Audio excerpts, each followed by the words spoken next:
Welcome to mini blog. तर हा दिवस आहे मार्गशीर्षचा चौथा गुरुवार आणि उद्यापनाचा दिवस आणि छान देवीची पूजा केली होती आणि देवीला असं छान सजवलं होतं.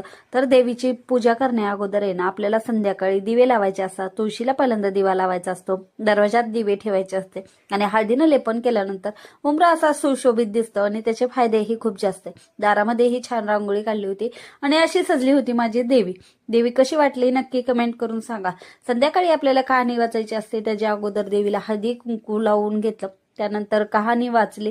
कहाणी वाचून झाल्यानंतर मग मी आज बनवला होता देवीला पुरणपोळीचा नैवेद्य, तेही ठेवायचा होता. तर कहाणी वाचल्यानंतर आहे ना मी देवीची आरती करून घेतली आणि या दिवशी खूप वातावरण असं शुभ झालेलं असतंय, एकदम सकारात्मक वाटतं. देवीला नैवेद्य दाखवून घेतल्यानंतर उपवास सोडायचा असतो. देवीला प्रार्थना केली की हे देवी आमच्या सगळ्या इच्छा पूर्ण कर, सगळ्यांना सुख शांती लाभू दे. आणि हळदी कुंकू केलं, मुलींना बोलवलं होतं तर हळदी कुंकू ही करून घेतलं. असा होता माझा आजचा दिवस. Bye bye.